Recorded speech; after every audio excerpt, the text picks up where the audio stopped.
গুৱাহাটীৰ অসম মেঘালয় সীমান্তৱৰ্তী USTMত ৰহস্যজনক মৃত্যু গোৱালপাৰাৰ লক্ষীপুৰৰ মেধাৱী ছাত্ৰজনৰ নাম হাফিজুল ইছলাম বুলি জানিব পৰা গৈছে। USTMত দ্বাদশ শ্ৰেণীত অধ্যয়ন কৰি আছিল গোৱালপাৰা লক্ষীপুৰৰ কলেজ নগৰৰ হাফিজুল ইছলামে। এতিয়ালৈকে মৃত্যুৰ কাৰণ জানিব পৰা নাই পৰিয়ালৰ লোকে। আনকি মৃতদেহ পৰিদৰ্শন কৰিবলৈ দিয়া হোৱা নাই পৰিয়ালৰ লোকক। USTM কৰ্তৃপক্ষই চমজাই দিয়া নাই মৃতদেহ। যোৱাকালি দুপৰীয়া 2 বজাত ঘৰত ফোনযোগে পৰিয়ালৰ সৈতে কথা পাতিছিল হাফিজুলে, কিন্তু কোনো অসুবিধাৰ কথা কোৱা নাছিল হাফিজুলে। এক শোকাকুল পৰিৱেশে বিৰাজ কৰিছে হাফিজুলৰ বাসগৃহত। মেধাৱী ছাত্ৰগৰাকীৰ মৃত্যুৰ খবৰত মৰ্মাহত হৈ পৰিছে এতিয়া লক্ষীপুৰবাসী। বাকী কোনো একো প্ৰব্লেম নাছিল। কালি দুপৰীয়া 1:30 মানত আমাৰ লগত ফোনত কথা হৈছিল। হোৱাৰ পিছত মই আৰু ক'লো তেনেহ'লে তুমি ৰুমত যাই ৰেষ্ট লোৱা। তেতিয়াতো সি অলপ ৰুমৰ সন্মুখতে আহি কথাটো পাতিছিল মোক। তাৰপিছত সি এক টোপনি মাৰবা দিলোঁ, ময়ো ঘুমালোঁ দুপৰীয়া টাইমত। তাৰপিছত আৰু তাৰ লগত কথাই হোৱা নাই। হঠাৎ কৰি মোক 10টা মানত ফোন মাৰিলে USTMৰ পৰা।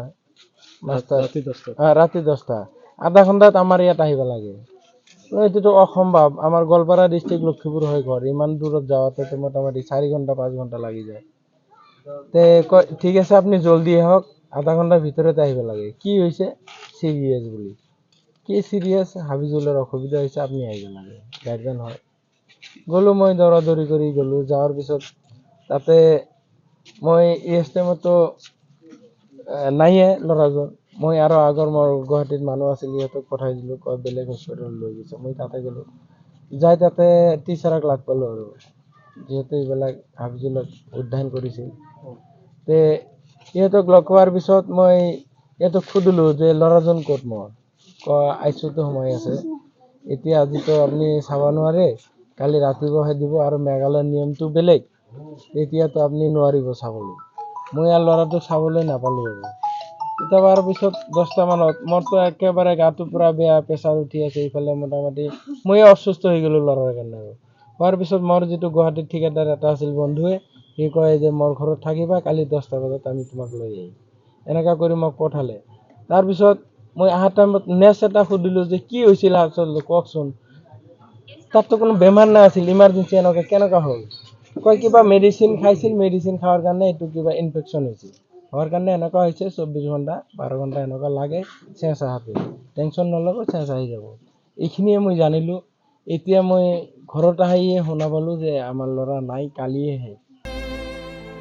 লক্ষীপুৰৰ পৰা আকৰামুল হকৰ ৰিপৰ্ট, এনিভাৰত 24। ৰ'ব, আপুনি যে এটা অপৰাধ কৰিবলৈ গৈ আছে, আপুনি জানেনে? এই নাবালিকা গৰাকীক এতিয়াই বিয়াত বহোৱাটো যে এটা অপৰাধ, আপুনি জানেনে? অপৰাধ? কেনেকৈ? মোৰ ছোৱালী, মোৰ কথা। তুমি যিয়েই নোকোৱা ভূঞা, 18 বছৰৰ তলৰ যিকোনো কন্যা সন্তানৰ বিয়া দিলেই আইনগতভাৱে এক দণ্ডনীয় অপৰাধ। বিয়া দিয়াজন যিমান দায়ী, বিয়া পতাজনো সমানে দায়ী। এতিয়া তাই পঢ়া-শুনা কৰাৰ বয়স, খেলা-ধূলা কৰাৰ বয়স। তাইক খেলিবলৈ দিয়ক, পঢ়িবলৈ দিয়ক, আৰু চাব এদিন আপুনি তাইক লৈ গৌৰৱ অনুভৱ কৰিব পাৰিব। এতিয়াই তাইক সংসাৰৰ বোজা দি তাইৰ ভৱিষ্যত জীৱনটো অন্ধকাৰ কৰাৰ অধিকাৰ তোমাৰ জানো আছে? মোৰ ভুল হৈ গ'ল মাজনী, মোক ক্ষমা কৰিবা। শিক্ষা ল'ৰা-ছোৱালী উভয়ৰে প্ৰাপ্য আৰু অধিকাৰ। আপোনাৰ কন্যা সন্তানক তাইৰ এই প্ৰাপ্যৰ পৰা বঞ্চিত নকৰাব। বাল্য বিবাহ ভাৰতীয় আইনৰ দ্বাৰা বিহিত এক দণ্ডনীয় অপৰাধ। এনে অপৰাধ কৰি আপোনাৰ কন্যা সন্তানৰ ভৱিষ্যত অন্ধকাৰৰ মাজলৈ ঠেলি নিদিব।